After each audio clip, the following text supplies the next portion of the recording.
Hello, honorable members of the clan. So, welcome to my YouTube channel. But let's go to the Madlanga Commission of Inquiry.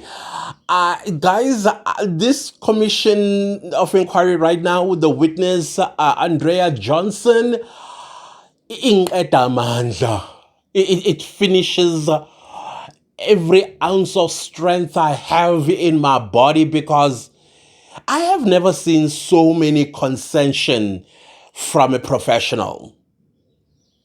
I mean, I've said this before. Andrea Johnson is intelligent. You can tell she's an intelligent woman and pretty good at the job that she was appointed for, or even as a prosecutor. But something went wrong. Something fundamentally went wrong. We can speculate. I have my speculations. Maybe I should share my speculations. So this is what I speculate. The National Prosecuting Authority is having challenges in combating corruption. We had the Zondo Commission of Inquiry came up with results, and it's people that are implicated are supposed to be getting prosecuted. But at the same time, corruption in South Africa, do you think it goes down? No. Instead, it's as if the Zondo Commission of Inquiry did not happen. So as a result, in 2022, Ramaphosa is like, okay, we are going to create a separate entity, but it's going to be under the NPA called IDAC. It's going to deal with corruption because Ramaphosa, remember, he said, I am the president that's going to fight corruption. And immediately when that establishment was established, IDAC, with Johnson being appointed, we did not know that there were criminal elements that were out there, like the Big Five type of situation. We learned all of this because on the 6th of July 2025, General Tlatlam Kwanazi tells us about cartels that are running a rampage in South Africa, and they are being enabled. And he mentioned the judiciary, the criminal justice system. He went on and on, except for the media. But now, the media. But let's leave the media aside. And now we are beginning to see these things unraveling. It started with the letter on the 31st of December, 2025. This letter will open a can of worms. And I think whoever or the people that are the cartel, they knew in order for them to run free and commit every crime you can imagine in South Africa unabated is to capture NPA and also need to capture this particular department or wing that was created in 2022 called IDAC, because their job will be to hunt down corruption or corrupt people, prosecute them, and have them convicted. So the Big Five were like, we are not going to have it. We need to take control of it. Now, when you look at the South African police structure, going all the way to the police commissioner, it looks like Fannie Masemola, from what I'm listening, everything that is taking place in this particular segment of the Madlanga Commission of Inquiry with Andrea Johnson, it sounds as though to me, Fannie Masemola is a guy that is a straight and narrow. You cannot corrupt him. It sounds like that. You cannot corrupt him, and he gets the job done. And he's one of those people that says, hey, listen, I'm here to do a job, and the job needs to be done. It doesn't matter who throws threats and insults at me. So according to the cartel or whoever is capturing the criminal justice system, he is not a fit. He needs to go. He is just not a fit. He has to go. But the question is, who does the cartel chooses for the position of police commissioner? Me thinks it was Feroz Khan. I'm just thinking, I think it was Feroz Khan. Now the question is, who is more greater between police commissioner and a general? I don't know. I hate these ranks anyways. They're too military for my liking. Instead of having a different police rankings, we have military rankings. Why we just don't call it South African Police Service, South African Police Force, like it used to be called back in the day? So I think he had to go. But not only Fannie Masemola needed to go, all the so-called good police officers, now we know they exist. Now we know they exist. Fannie Masemola is one of them. Lieutenant General Tlatlam Kwanazi is one of them. And many others as well that and I'm talking people in positions of power in the South African Police Service. So I think that is what, I could be wrong. I could be wrong. I don't know. What are your thoughts as you are listening to this? Because that's what it sounds like to me. Like, hey, these good cops need to go. We need corrupt cops. We need dirty cops from the top to the bottom so that the cartel can move smoothly. And those cartels had their own people. Or unless I'm being told that there was a different cartel, and this different cartel wanted specific people in the criminal justice system from the National Prosecuting Authority, but not, I don't know. I think there might be a rival cabal or a cartel, and they wanted to kick out this one. I'm not quite sure.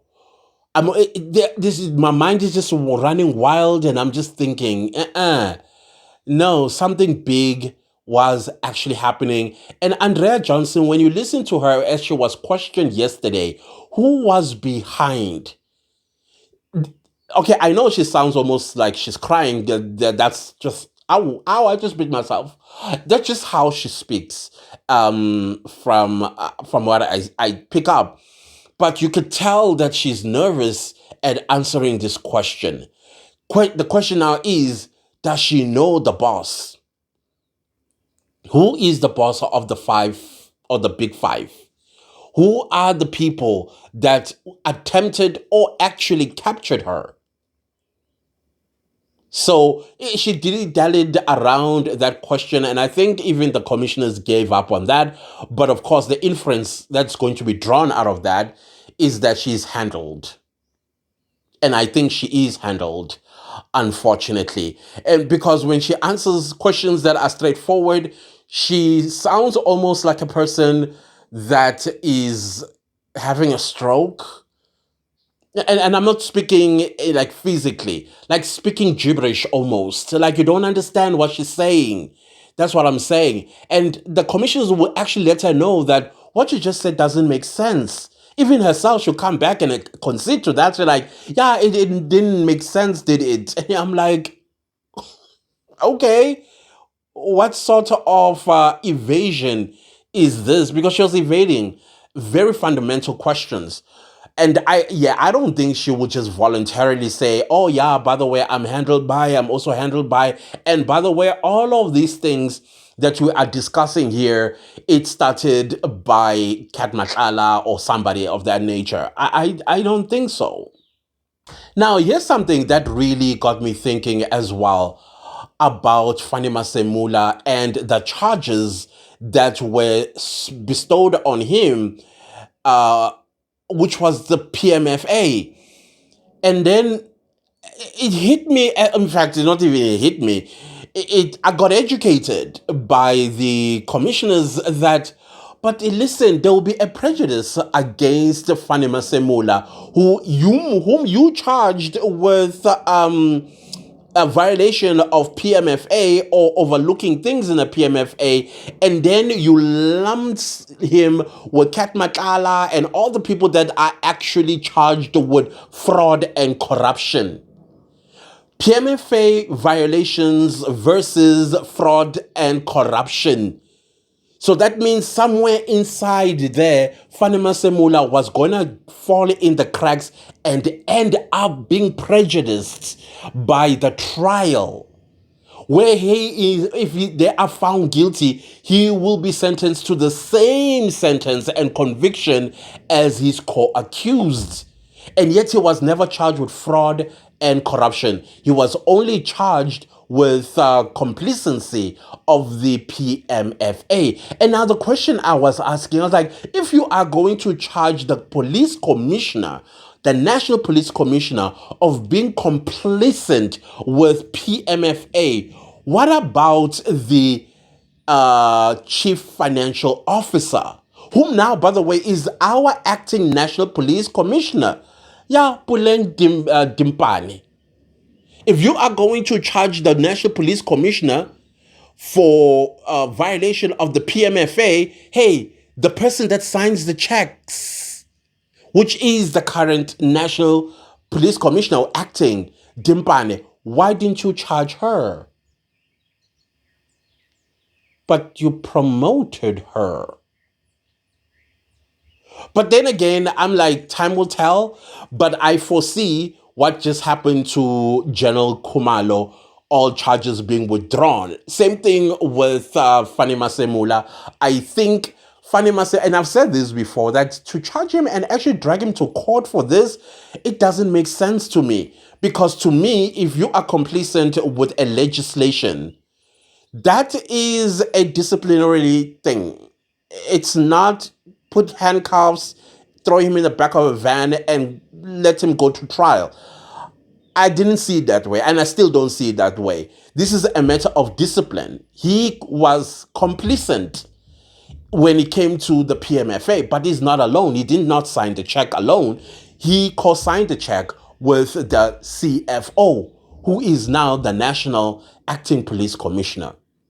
Why Yena she did not suffer the same consequences as Fannie Masemola. So you can tell that I don't think this was to embarrass him, what Johnson and them did. I think it was just to remove him altogether off the way so that people, and I don't think they also wanted Dimpane to be the acting National Police Commissioner. Somebody that they were working with in this group or cabal that was supposed to have been escalated to acting National Police Commissioner, subsequently at some point be appointed full-time. So there's some kind of dissatisfaction going on in the police service, where a certain group of people, they seem to be favored over the other, and now those that are being marginalized are taking action against. I don't know. This is so confusing, you guys. It could be that there's no five, or what do you call this, big five involved in this.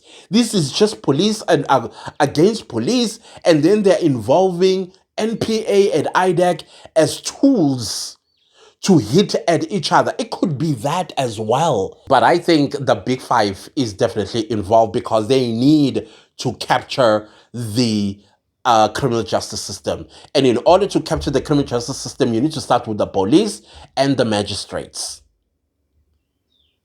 The police and the magistrates. That's how I see it. So either that is what's going on. There are people that are just like, no, we need to take action. And in order for us to take action, we need to smear these people with criminal cases they never committed. Which, by the way, I'm still convinced that the Senzo Meyiwa murder trial itself is a fabrication. I mean, I've always said that it was a fabrication from back in 2023. To date, I still believe that. With all this behavior that is going on right now, that is being exposed in the Matlala Commission for Inquiry and South African Police Service, I'm convinced. I am convinced these people are playing games with our resources. If they don't like each other, then, well, I'm going to get you. I am going to escalate to a position of power and I'm coming for you. Hi, guys. What are we dealing here with? What are we dealing here with? My goodness gracious me. And I feel the exhaustion that everybody's having because this testimony is draining. The Andrea Johnson testimony is draining. I'm drained out. I have no energy left.